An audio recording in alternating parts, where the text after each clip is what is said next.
Good evening, brethren. This is Big Judah coming to you guys from California. Before I begin, give all praises to the Most High, Yahweh. Acknowledgement to the earthly mother, who is wisdom, who is the Holy Spirit. Acknowledgement to Yahweh Shai. I pray that the Most High blesses this lesson this evening, gives more knowledge and understanding of the events of the past, in order to understand the events that are happening on the earth, so we may soon get a much better understanding of things that will be happening on the earth as well. Wanted to bring this quick video this evening just to show you the hypocrisy of many of the things that we were taught in history. And as these books, are being led back to us and given back to us by the Most High, and as He's leading us into more knowledge and understanding, you'll see how these Gentiles have just told on themselves many, many times. But it wasn't time earlier for us to get this understanding. But the Spirit is moving, so quickly through the earth and giving us more knowledge and understanding. You're going to see how they are going to tell on themselves in these just 2 pages of this book. And to just show you that the original inhabitants did not learn from the Greeks or from the Romans or for some mythical empire that was like one of the top, most advanced societies in the 600 BCs or 900 BCs, because there was no European Anglo society that existed at that time that could have came over to the Americas and been the mother culture. And they're even going to tell you this in this book that we're going to look at this evening. We're going to be taking a look here at the archaeology and the Book of Mormon. This is a volume 1. There's for a while there actually weren't any books available, and then before I make this video, there are 4 on Amazon. So if you want to get this book, I would suggest you get it pretty quick, because I bet you those 4 books are going to disappear rather quickly. Because once you start to see how they're telling on themselves, they're not going to want to leave these books out for the consumption of the masses. Okay, it's only going to take maybe a page and a half, and you're going to see how there's absolutely no way that the Europeans were the mother culture, as they love to have put in their books. See, before it was easy for them just to make claims, just say things, just to elevate themselves, and to pretty much downgrade any person of color, any group of people of color, because we didn't read. We just took their word for it. If they said that they were here first, we didn't question that, because white Jesus made us think that, hey, whatever they say goes. We don't have to question anything, because they wouldn't lie to us, right? Jesus is white, so therefore, any person that's white is going to tell us the truth. They're not going to lie to us. You really think they would lie to us about their mother culture if they said the first people that were here that were teaching all of these, dark-skinned Native Americans were white people? We just wouldn't question it, because that was the curse that we were under at that time. We were pretty much forced to believe whatever it is they said, and we wouldn't question anything. But that was all part of the curses and going through it and believing everything that the Gentiles had told us. Well, now that the Most High is awakening His people and giving us His knowledge and understanding back, you're going to see how sloppy these people have been. So sloppy, with making these claims, and then that's just the Most High. You really can't be this sloppy. You can't really be this bad at hiding information, or with this double speak. But I guess they are that bad, as the Most High is now just exposing it left and right. You're going to see how the mother culture was not Europeans. All right. I know, got a little bit of light, but I'm just going to read the top part. I've shown this page a couple times. It's page 88. and I'll read it so you guys can follow along. But this is talking about where they had all this, the natives here had all this understanding of astronomy. And they're letting you know that the natives got that from the Hebrews. I'm going to read a little bit just to start on page 87, and then continue here on 88. The ancient Hebrew prophets attained a profound knowledge of the stars and planets by direct revelation from heaven. For example, the Lord appeared to Abraham and gave him power to look into space, as if he were using a modern telescope. The Most High showed Abraham, now we're on page 88, a marvelous vision of the numerous works he had created and explained the various heavenly bodies at which Abraham was looking.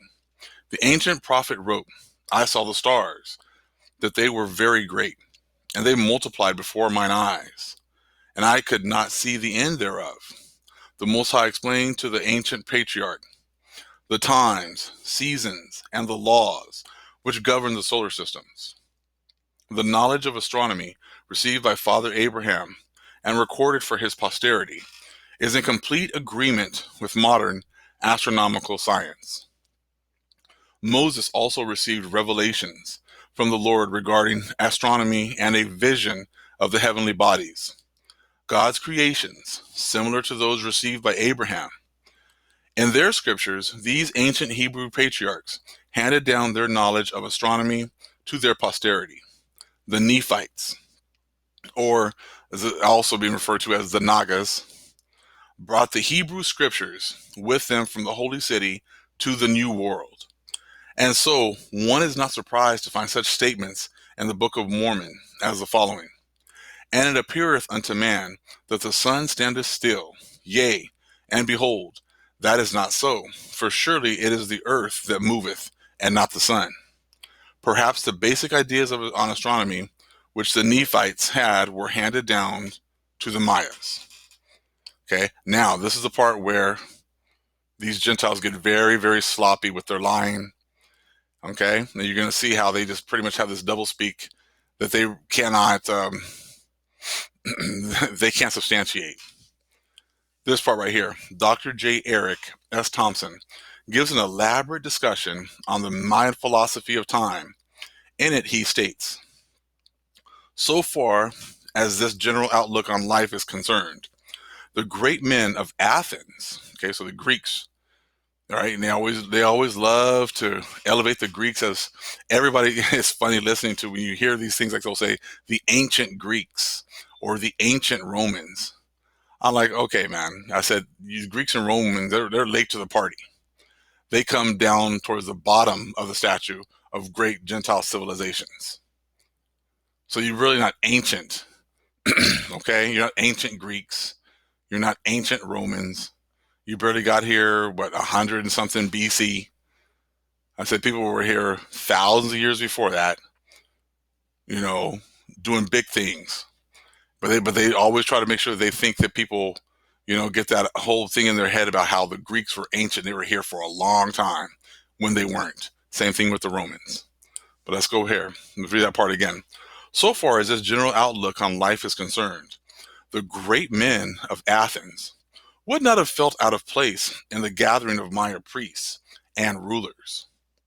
But had the conversation turned on the subject of the philosophical aspects of time, the Athenians, or, for that matter, representatives of any of the great civilizations of history, would have been at sea. So I'm sure they were saying that pretty much they would have been lost, is what they're trying to say. They're trying to word it in a way that is kind of confusing, but the whole point is any of these great civilizations in the past, including the Greeks, would have been lost as soon as they started talking about the whole concept of time. So if you were supposedly the people who established this this civilization over here, then how is it you would be lost if you were the ones that gave them their information? Unless you're lying, which you are, and you didn't establish a society over here, and these were all very new concepts to you, which is exactly that's what they were. Let me read that part again. So far as this general outlook on life is concerned, the great men of Athens would not have felt out of place in the gathering of Maya priests and rulers. But have the conversation turned on the subject of the philosophical aspects of time, the Athenians, or for that matter, representatives of any of the great civilizations of history, would have been at sea. No other people in history has taken such an absorbing interest in time as did the Maya. And no other culture has ever developed a philosophy embracing such an unusual subject. For the Maya, time was an all-consuming interest. Every stela and altar was erected to mark the passage of time and was dedicated at the end of a period. A little later in his book, Dr. Thompson wrote, okay, let me go to the next page. The Maya idea of the eternity of time was noble. In the Maya scheme, the road over which time had marched stretched into a path so distant that the mind of men cannot comprehend its remoteness. Indeed, we can feel rather confident that the Maya concluded that time had no beginning. Now, where did they get this concept from? Let's check out this part here. It's highlighted. It is not surprising that the ancient Mayas considered time to be eternal, since that fact was revealed to one of their ancestors, Father Abraham. The ancient patriarch was also told by the Most High that space and matter have no beginning and no end. In other words, they are all eternal. So just in this little section right here, it's letting you know that these kinds of concepts were way more advanced than the Athenians knew, or the people, the Greeks, or the Romans, or any of the other great civilizations for that matter. So if the Greeks and Romans, wouldn't have felt comfortable with these kinds of concepts, then how is it even possible that you could even consider them as being the mother cultures for all of these races over here in the Americas? See, this is what happens when you have double speak. This is what happens when you're talking out of both sides of your mouth. You can't say that you're taking credit for the things that are here when you don't even understand the things that are here. That just shows you how messy and sloppy these Gentiles were back at this time, and even before. And pretty much that's why these books are or have been hidden, or if they haven't been hidden, they just throw things in here like, well, the religion hates black people, so therefore don't read any of the books. Once you get past that and you start actually just really examining the information, there's these books are treasure troves of information. Like I said, there's about 4 of these books. They're about $100 each, and I'm sure that they're going to be getting swooped up pretty quick. So, I'm going to put this video up kind of late. So hopefully, if you get a chance to see it and it interests you, you'll get a chance to, get this book real quick off of Amazon, because there's a whole lot more information. I'm going to start bringing out more of this stuff as the Most High moves me to read this stuff and give you more understanding. But as we know, what happened was the Europeans were led over here because we messed up, just the prophecies in the book of Nephi talk about. And when they got here, they found melanated people. Their whole aim was to hide the fact that melanated people were way more advanced than the so-called Caucasians and the other Gentiles. So they started to erase our history and supplant our achievements and make them their own. I'm going to read this post here from Instagram from Judah Stand Up. What a Negro is not supposed to know. Starting with the Spanish Inquisition in 1478, the white European Franciscan Brotherhood of the Catholic Church designed a plan to expel all Africans or Black Moors and Muslims from out of Spain. Included in their plan was to work to gain world power and to destroy the existence of Black people's domination of the world and Black people's achievements, and destroy or cover up all the ancient records, books, monuments, statues, and things that prove that Black people were the originators of all great ancient civilizations throughout the four corners of the earth. And a big part of that was saying that the mother culture of all the achievements for over here in this part of the world, over here in the fourth part, was what is it? White people, white bearded people who came over here and established a civilization, and pretty much all of these people of color just copied the white people's achievements. That was all part of it, and then hide all the records, hide all the facts, and then them take credit for everything. And that's worked for a very long time, for hundreds of years, because the Most High said that's exactly what it was going to be. When you start to actually look at the curses of Deuteronomy 28, you start to see how us losing our knowledge, understanding, us losing our heritage, all plays into the curses. And the fact that these curses are switching means the Most High is going to return that knowledge, understanding. And the land where it was said that we weren't the people, it's going to be said that we are the children of the Most High. And this information is now coming out hot and heavy. And it's starting to now make a lot of sense. And it's starting to open the eyes of many people from all walks of life. Let's continue to read a little bit more of this post here. Much of Black people's ancient history was not destroyed, but covered up, because it was needed to educate Europe into the ways of civilization. And whites treasured it and kept it in museums and private collections. However, the Franciscan Brotherhood of the Catholic Church was successful in their plan. And once they came into power, they united all the European rulers, kings, governors, academics, business persons, and that's pretty much where it cuts off. We know the whole world, that's Psalms 83, has been confederate in keeping this lie going until now. That's why the Holy Spirit has to be here to guide us, because everything is set up with roadblocks in order to keep us from getting that knowledge, understanding of the truth. Again, let me read that paragraph one more time. I think it was that important, that first one right there. What a Negro is not supposed to know. Starting with the Spanish Inquisition in 1478, the white European Franciscan Brotherhood of the Catholic Church designed a plan to expel all Africans or Black Moors and Muslims from out of Spain.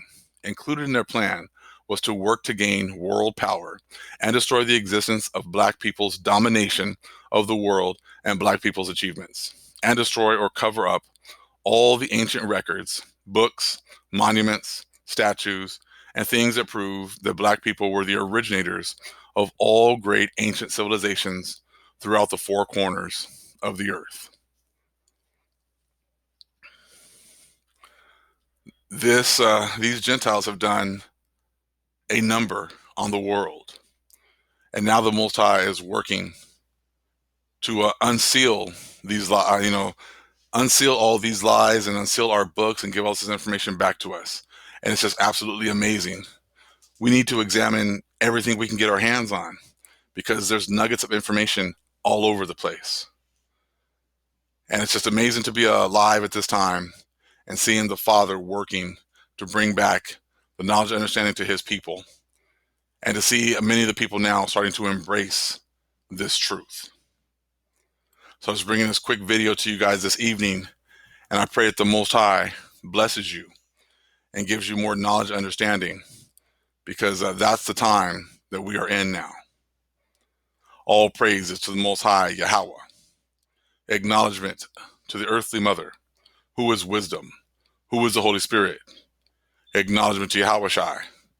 Shalom, family.